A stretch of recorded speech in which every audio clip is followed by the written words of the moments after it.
Delete. Thank you for your love and support. I appreciate it. Or wonders they say shall never cease to happen. Africa is the only continent that people love us so much. So they'll go to any length just to make sure that we are protected.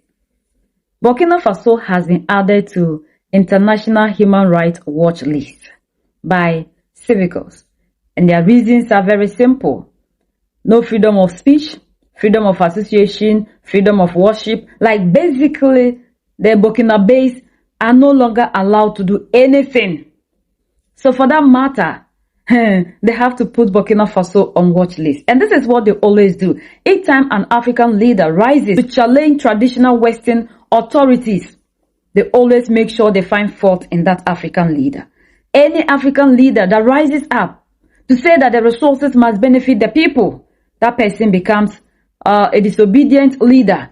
And that person, they will now start cooking everything possible to make sure that leader is taken out.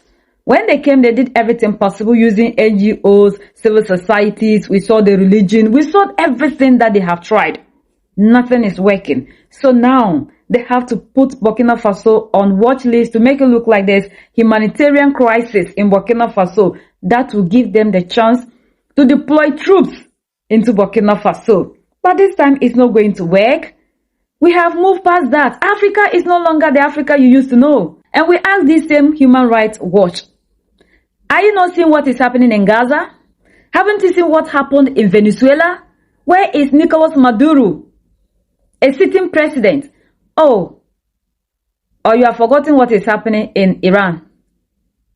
In February, the supreme leader of Iran was unalive. What did you do? Why are you so concerned about Africa? Captain Ibrahim Traore is trending globally again.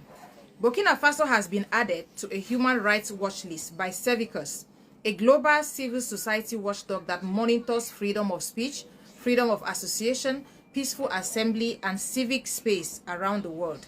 And many people are asking, why does this always seem to happen when African leaders start challenging old systems?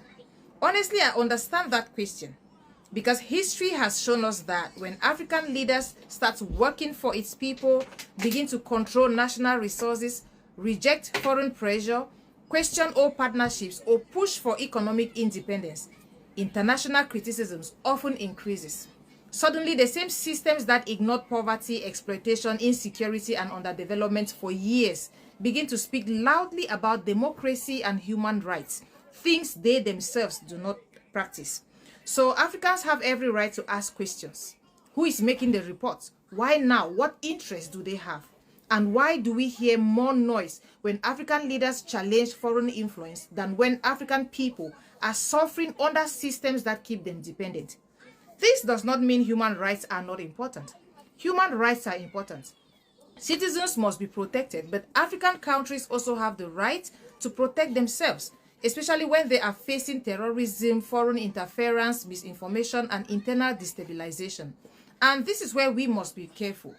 We should not allow every international report to automatically become the final truth about an African country.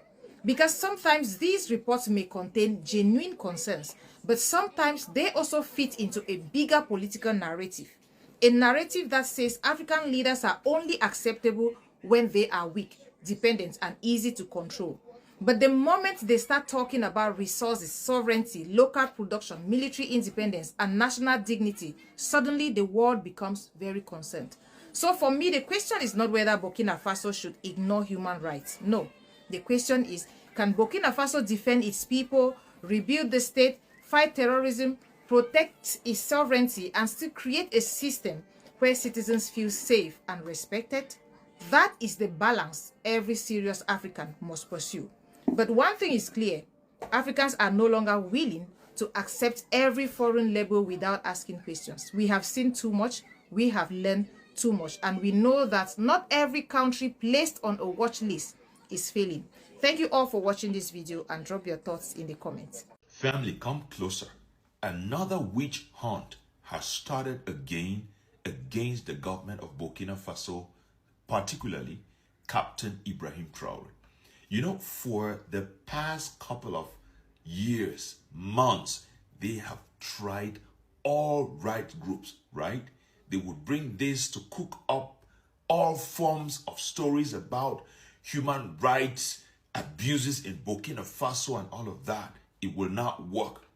This time around, the new human rights watchdog that has been sent after Burkina Faso is called Civicus. Civicus. They have prepared another very gigantic report against Burkina Faso. In there, they are alleging that Burkina Faso has kicked out and dissolved more than 1,200 NGOs, rights groups, and blah, blah, blah. They are angry. They are bubbling.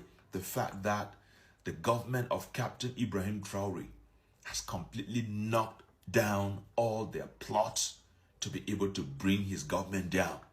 For those who do not know, that's what they have been very good at doing, using so-called NGOs.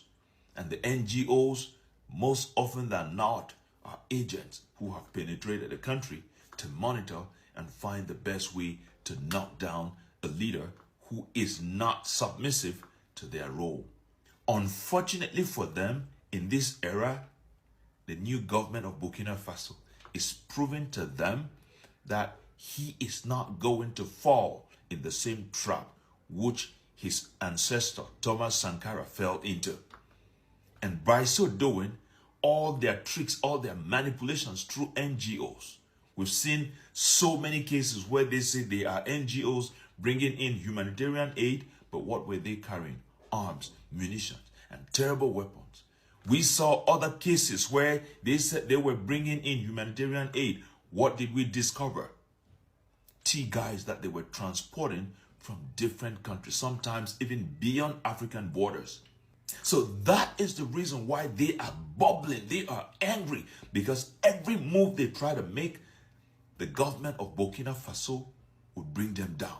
Every single move, they are always cracked down, clamped, and neutralized. And because of that, the last option is to resort to cooking up a very heavy report against the country to hope that the United Nations would validate that so that they would call for an emergency deployment of troops to contain the situation. But let me tell them something.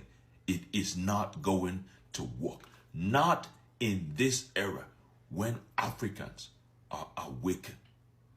Let me ask them a question. Are they not seeing what is going on in Gaza? Are they not seeing the humanitarian crisis in Gaza? Are they not seeing what the blue state is doing against innocent civilians in Gaza? Did they not see what was done in Venezuela? Did they not see that? Are they not seeing what the United States is doing against Iran? Are they not seeing that? Now, let's forget about outside countries. Are they not seeing what is going on in Sudan? Are they not seeing that? Are they not aware of what is going on in the DRC? So they don't see what is going on in the DRC, huh? They are not seeing what is going on in Somalia. They are not seeing what is going on in the northern part of Mozambique. No, they are not seeing. What they are seeing is Burkina Faso. Why? Because their leader has refused to submit to their role. That's why they hate the Sahel that much. Africa is not for you. Our resources are not yours. This is how you preach to us. You love us. In which way? Like one EU member of parliament told you, Mark, that if truly you love Africans, you would have been supporting these leaders for protecting their resources, for using the resources to benefit their people.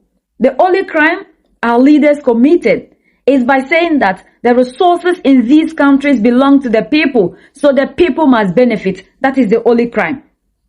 We saw how you came into these countries in the name of NGOs. They exposed a lot of NGOs who came in the name of AIDS. And at the end of the day, they showed us the things that were in these tracks in the name of humanitarian aid. But why is it that you are so much interested in Africa? You love our resources, but not we the people. If truly you love us, like Mark said, the EU member of parliament, you would have been supporting these leaders. Because these leaders, decided to keep the resources in Africa, whereby the resources will benefit the people. Where were you this same Human Rights Watch? When Niger, that has uranium, the citizens of this country were living in total darkness, yet Europe and France were enjoying the energy. Where were you? Look at the poverty in Africa. Africans have the resources, yet nothing is benefiting us. Look at what is happening in Congo. Where is Human Rights Watch? Look at what is happening in Sudan. Where is Human Rights Watch? Look at what is happening in Nigeria, Boko. Where is Human Rights Watch? But your watch is only on African leaders who have risen to say enough is enough. We cannot be the ones with the riches and still be hearing we are the poorest. Like the president of Mali said, the people preaching our poverty to us are the ones that are poor.